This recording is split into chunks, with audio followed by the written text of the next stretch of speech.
الحمد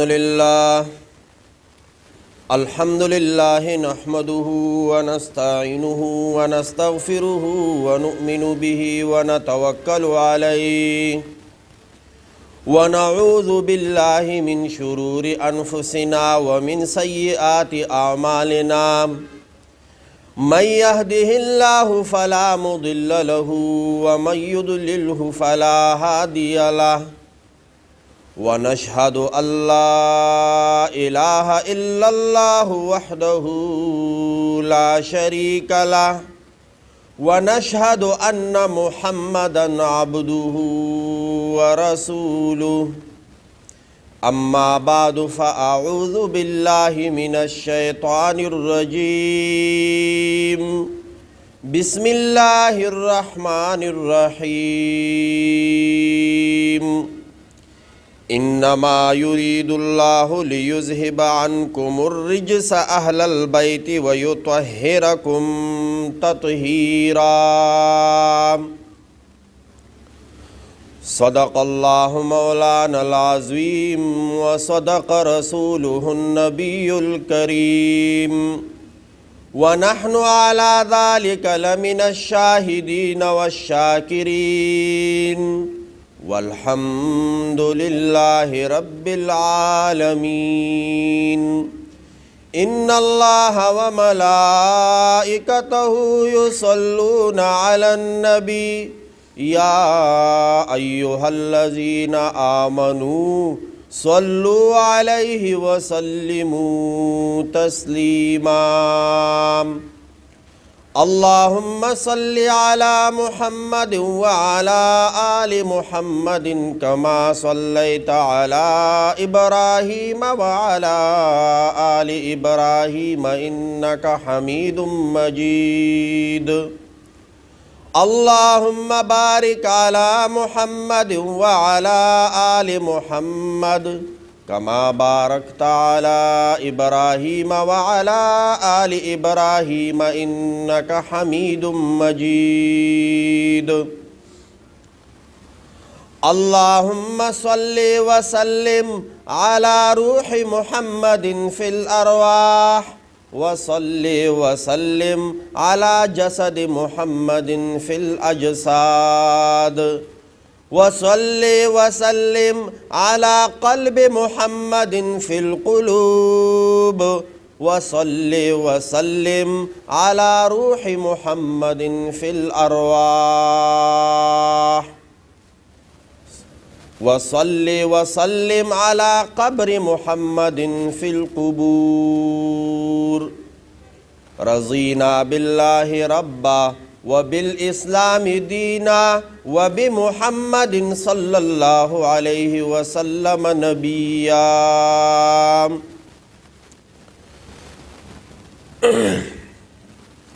ازواج مطہرات امہات المؤمنین کے فضائل اور مناقب کا سلسلہ جاری تھا۔ پچھلے جمعے کو ہم نے حضرت حفصہ رضی اللہ تعالی عنہ آج ام المؤمنین حضرت سلمہ رضی اللہ تعالی عنہ ام سلمہ یہ اس کا کنیت یا لقب ہے۔ ام سلمہ، سلمہ کی ماں، اور اس کا جو نام تھا وہ تھا ہند۔ ہند اس کا نام تھا۔ اس کا ایک بیٹا تھا سلمہ، اس پہ نام پڑ گیا ام سلمہ۔ اور جو اس کا شوہر ہے اس کا نام ہے ابو سلمہ، سلمہ کا باپ۔ اور اس کا بھی جو نام ہے عبداللہ ابن عبد الاسد المخزومی اس کا نام ہے، لیکن اس کا جو لقب ہے اس سے مشہور ہے ابو سلمہ رضی اللہ تعالی عنہ۔ بعض مورخین نے نام لکھا ہے کہ ام سلمہ کا نام رملہ تھا، رملہ، لیکن تاریخ ہے لا نصدقہ ولا نکذبہ، وہ ہند ہو یا رملہ ہو، لیکن اس نام سے مشہور نہیں ہے۔ کس نام سے مشہور ہے؟ ام سلمہ رضی اللہ تعالی عنہ۔ والد کے نام کے بارے میں بھی اسی طرح مورخین نے، بعضوں نے لکھا ہے کہ نام ہے حذیفہ، اور بعض بتلاتے ہیں کہ سہل یا سہیل بن مغیرہ، سہل بن مغیرہ یا سہیل بن مغیرہ۔ حذیفہ ہو یا سہل ہو یا سہیل ہو، وہ بھی اس نام سے مشہور نہیں ہے۔ اس کے جو کنیت ہے ابو امیہ، وہ اس نام سے مشہور ہے، اور مکہ کے بہت معززین میں سے شمار ہوتا تھا اس کا۔ بہت سخی تھے، بہادر تھے، اور جب سفر پہ جاتے تھے قافلوں والوں کا جتنا بھی خرچہ ہوتا تھا یہ خود اٹھاتا تھا۔ یعنی بندہ سفر کرتا ہے، 5-6 بندے یا ایک جماعت ہو تو راستے میں خرچہ تو لگ جاتا ہے، تو سارا سفر کا جو خرچہ تھا وہ کون اٹھاتا تھا؟ ابو امیہ۔ اور اس وجہ سے اس کا نام پڑ گیا تھا زاد الرکب، زاد الرکب، یعنی جو سفر پہ جا رہے ہیں ان کا ذمہ دار۔ آج کل جب ہم 2 بندے سفر پہ جاتے ہو، 3 بندے سفر پہ جاتے ہیں تو کیا کرتے ہیں؟ میرے پاس نہیں ہے، تو دے، میرے پاس نہیں ہے۔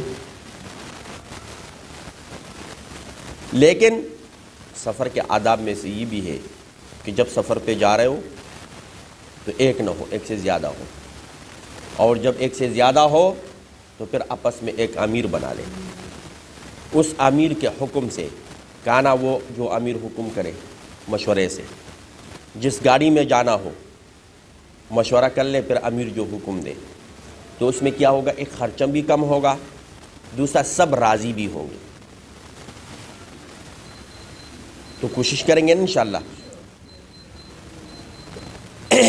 حضرت ام سلمہ رضی اللہ تعالی عنہ کی جو پہلی شادی ہے وہ اپنے چچا زاد بھائی عبداللہ ابن عبد الاسد المخزومی کے ساتھ ہوئی، اور یہ جو عبداللہ ابن اسد المخزومی ہے یہ نبی علیہ الصلوۃ والسلام کے رضائی بھائی بھی ہے، نبی علیہ الصلوۃ والسلام کے ماں شریک یعنی دودھ شریک بھائی بھی ہے، رضائی بھائی۔ میں نے آپ کو بتایا کہ ام سلمہ کا اصل نام کیا تھا؟ ہند یا رملہ، اور اس کنیت سے مشہور ہوئی۔ کس کنیت سے؟ ام سلمہ۔ اور سلمہ کون تھا؟ اس کا بیٹا، تو اس کی وجہ سے اس کا نام کیا پڑ گیا؟ اور باپ کا نام کیا پڑ گیا؟ ابو سلمہ۔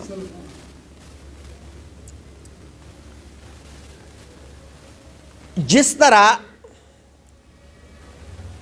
جو عبداللہ ابن اسد المخزومی بھی شریف خاندانوں میں شمار ہوتے تھے، اس کے والد بھی، اسی طرح ابو سلمہ جو ہے یہ بھی شریف شرفاء میں سے اس کا شمار ہوتا تھا۔ یہ میاں بیوی شادی ہوئی چچا زاد بھائی کے ساتھ، اور اسلام کے ابتدائی زمانے میں یہ مسلمان ہوئے دونوں۔ پھر حکم آیا ہجرت کا، تو یہ مکہ سے کس طرف ہجرت کرنے لگے؟ ام سلمہ رضی اللہ تعالیٰ عنہ کے بارے میں آتا ہے کہ یہ سب سے پہلے خاتون ہے جس نے ہجرت کی ہے، سب سے پہلی خاتون ہے جس نے ہجرت کی۔ حبشہ کی طرف گئے لیکن وہاں پر بھی انہوں نے دن رات گزارنے شروع کیے، اور پھر کچھ دنوں کے بعد یہ واپس مکہ آئے۔ کچھ دنوں کے بعد کہاں آئے؟ واپس مکہ آئے۔ اب یہاں جب آئے تو وہ پرانے حالات مکہ کے نہیں تھے، پرانے حالات مکہ کے۔ تو اب جو اس کا شوہر ہے یا ابو سلمہ، اس نے واپس جانا چاہا، مکہ سے واپس جانا چاہا۔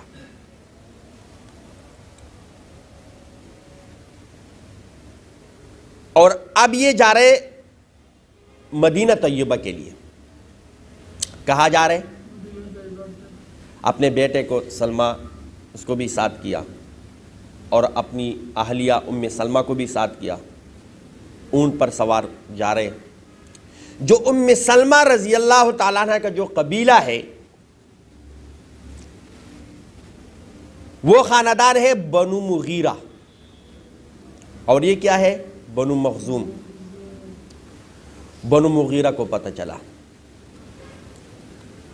انہوں نے کہا کہ ہم اپنی بیٹی کو وہاں جانے نہیں دیں گے، تو اس کو اور اس کے بیٹے سلمہ کو روک لیا۔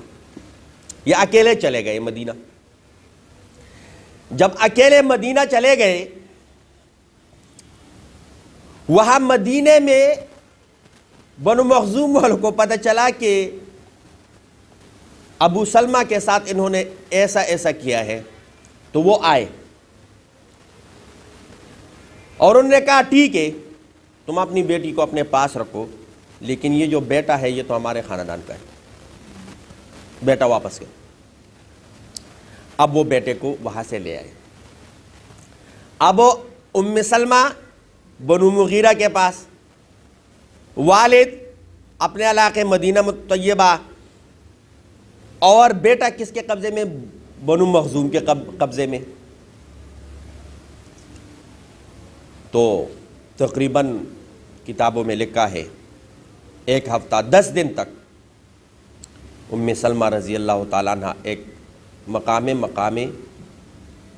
بطحہ ہے غالباً، وہاں پر آتی تھی، ابتح، مقام ابتح، اور تنہائی میں روتی تھی، شوہر بھی دور، بیٹا بھی دور۔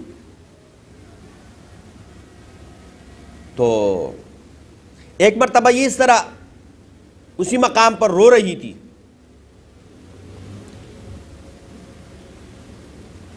تو جو بنو مغیرہ کے خان، ان میں سے ایک آدمی آیا، اس نے دیکھا تو یہ رو رہی ہے، پوچھا تو جواب دیا کہ بیٹا بھی نہیں ہے، شوہر بھی نہیں ہے۔ تو اس نے پھر خاندان کو کہا کہ اس پہ کیوں ظلم کر رہے ہو؟ تو پھر اس کے بعد اس ام سلمہ رضی اللہ تعالی عنہا کو اس کے خاندان بنو مغیرہ نے اپنے شوہر کے پاس بھیج دیا۔ وہاں پر رہ رہے تھے۔ اب جب یہ جا رہی تھی تو اکیلی تھی، جب یہ جا رہی تھی تو کوئی ساتھ نہیں تھا، اکیلی تھی، اونٹ پر سوار تھی۔ تو راستے دیکھا عثمان بن طلحہ، اس نے دیکھا اور پوچھا کہاں جا رہی ہے؟ کہ میں مدینہ جا رہی ہوں۔ ساتھ کون ہے؟ کوئی نہیں ہے۔ تو میں آپ کے ساتھ چلتا ہوں۔ ام سلمہ رضی اللہ تعالیٰ عنہ فرماتی ہے کہ اتنے شریف آدمی کو میں نے نہیں دیکھا۔ جب راستے میں کہیں پہ پڑاؤ ہوتا، اونٹ بٹاتے اور وہاں سے ہٹ جاتے تھے، پھر میں اونٹ سے اترتی تھی، اور جب جانے کا وقت ہوتا تو اونٹ کو بٹاتے، میں سوار ہوتی اور پھر وہ آگے چلتے تھے۔ کہتے کہ جب قباء کے علاقے میں پہنچے، آج کل تو وہ مدینہ طیبہ کے ساتھ ملا ہوا ہے، لیکن وہ علیحدہ ایک جگہ تھی. تو اس نے کہا کہ آپ کا شوہر یہاں رہ رہا ہے، اور شوہر کے حوالے کر دیا اور وہ واپس چلے گئے.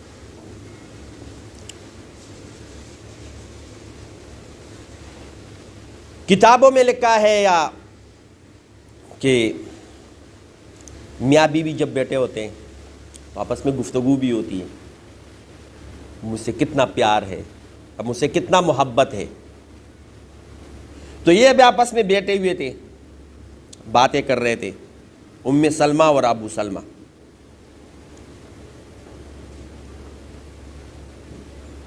تو ام سلمہ رضی اللہ تعالیٰ عنہ نے کہا کہ میں نے سنا ہے حدیث کہ جو بیوہ رہ جائے، شوہر انتقال کر جائے اور وہ کوئی دوسری شادی نہ کرے تو جنت میں وہ اس شوہر کی بیوی ہوگی.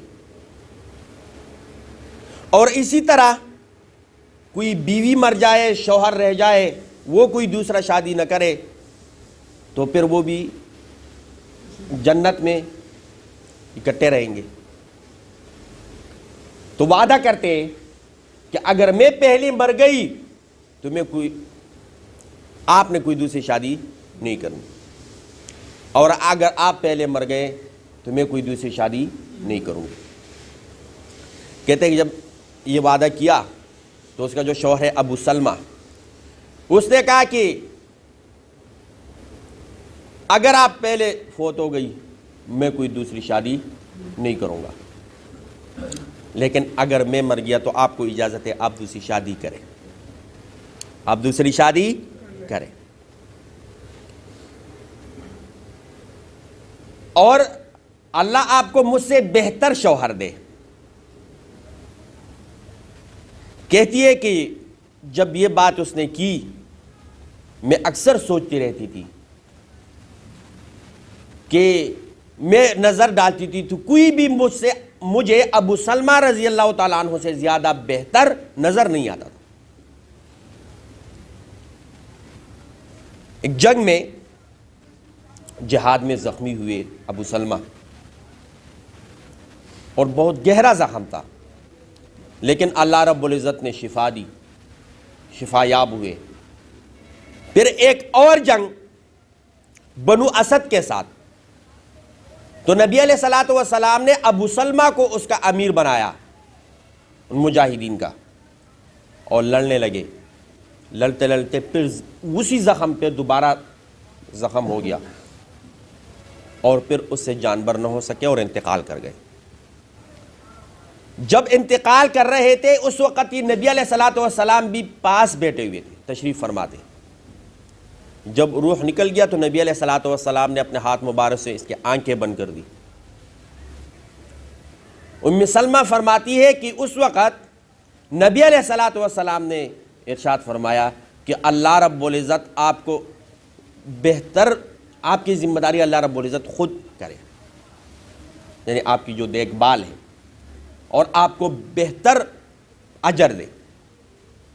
ام سلمہ فرماتی ہے کہ جب مجھے پتہ چلا کہ شوہر کا انتقال ہوا تو میں نے تو حدیث قرآن مجید کا آیت ہے کہ جب تمہیں کوئی مصیبت پہنچے تو کیا کہا ہے، انا للہ، اور ایک دعا یہ ہے کہ اللہم اجرنی فی مصیبتی واخلف لی خیرا منہا، آپ میرے لیے کافی ہو جائے اور اس سے بہتر مجھے عطا کریں.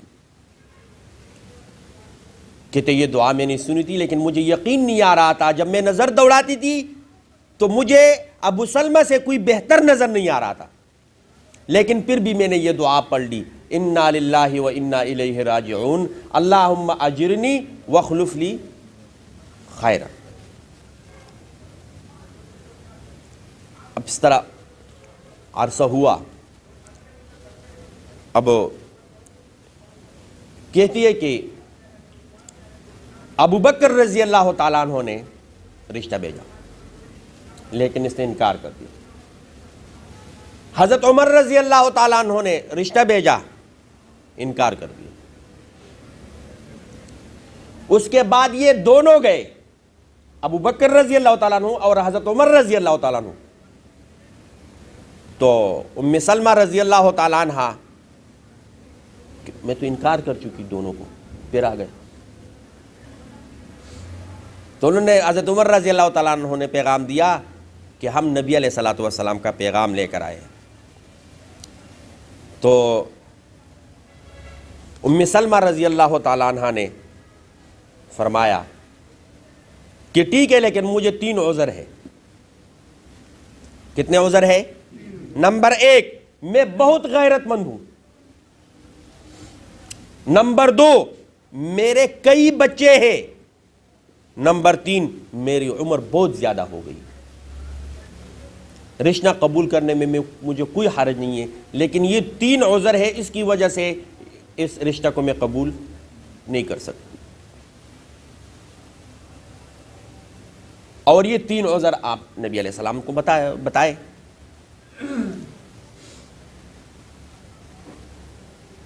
تو یہ دونوں چلے گئے نبی علیہ الصلوۃ والسلام کے پاس اور کہا کہ ہم نے پیغام پہنچایا۔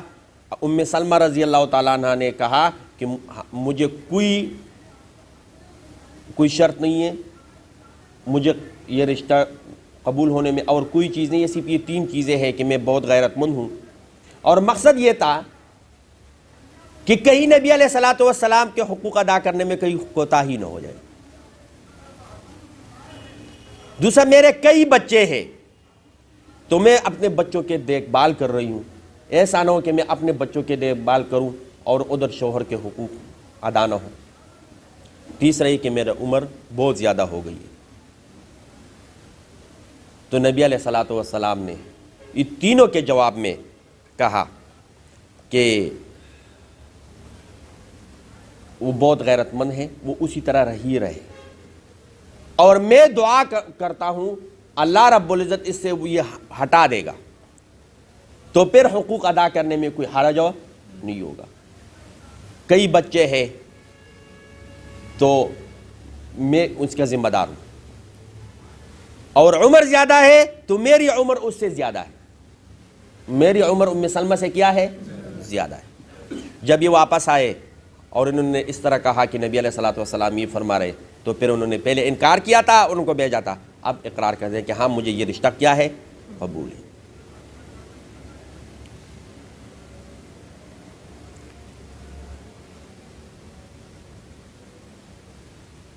جب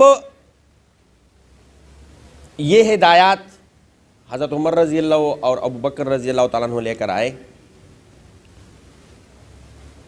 تو یہ سن 4 ہجری شوال کا مہینہ تھا، اور حرم نبوی میں داخل ہو گئی، یعنی رخصتی ہو گئی۔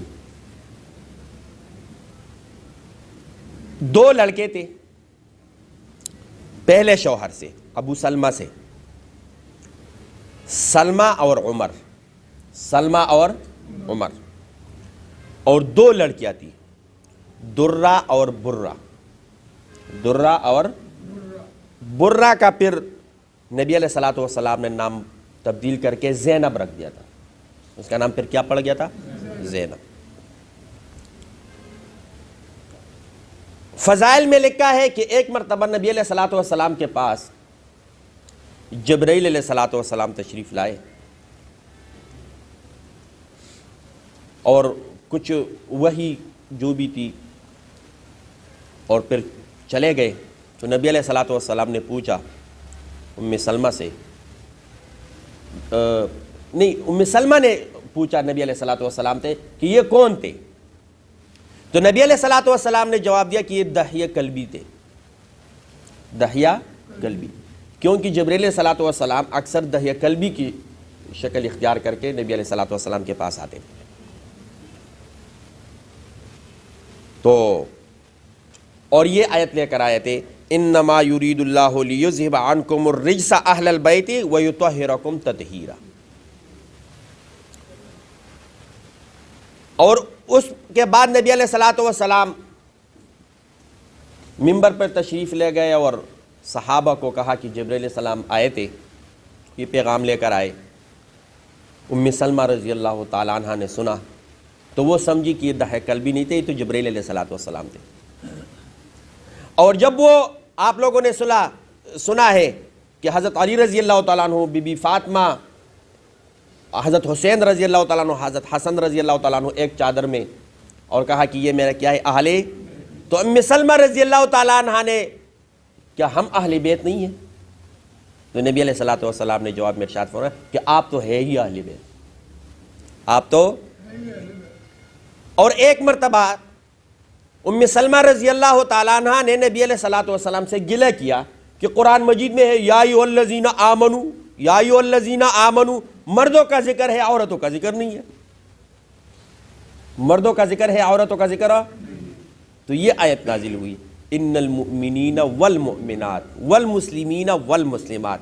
تو عورتوں کا بھی علیحدہ تذکرہ ہے. ام سلمہ رضی اللہ تعالی عنہ پھر وفات 59 ایک کم 60 ہجری میں ہوئی. ایک کم 60 ہجری میں پھر وفات ہوئی. مقصد یہ ہے کہ ہم ازواج مطہرات کی سیرت کو پڑھیں، کتابوں میں بھی پڑھیں، اور آج کل تو کتابیں بھی سیرت صحابیات، اس میں اور بھی صحابیات کا کیا ہے سیرت ذکر ہے. اور اگر اس سیرت سے کیا ہوتا ہے شوق بڑھتا ہے عبادت کرنے پر، اور شوق دل نرم ہو جاتا ہے، اور جب دل نرم ہو جاتا ہے تو پھر بندہ جری نہیں ہوتا گناہ کرنے پر، پھر بندہ گناہ سے کیا ہوتا ہے دور ہٹ جاتا ہے. دیکھو ہم نے حضرت خدیجہ رضی اللہ تعالی عنہ، حضرت عائشہ رضی اللہ تعالی عنہ، حضرت حفصہ رضی اللہ تعالی عنہ، اور آج ہم نے ام سلمہ رضی اللہ تعالی عنہ. تو یہ اپنے اپنے گھروں میں اگر امہات المؤمنین، ازواج مطہرات یا اور صحابیات کا تذکرہ ہم کریں، اور یا ہفتے میں ایک مرتبہ کسی ایک صحابیہ کا ہم تذکرہ کریں گھر میں، تو یہ خواتین یہ زیادہ دین کو قبول کرنے والی ہوتی ہیں. لیکن صرف اور صرف مسئلہ یہ ہے کہ ہم مرد حضرات مسجدوں میں یا کسی اور جگہ پر مسائل سنتے ہیں، گھروں میں نہیں بتاتے. تو ارادہ ہے نا انشاءاللہ اپنے گھروں میں بتائیں. کس کس کا ارادہ ہے؟ اللہ رب العزت عمل کرنے کی توفیق عطا فرمائے. سنتیں پڑھے جو نہیں سنی. السلام علیکم. اس ویڈیو کو لائک کریں اور شیئر کریں، اور ہمارے چینل کو سبسکرائب کریں، اور بیل آئیکن دبانا مت بھولیے گا. شکریہ.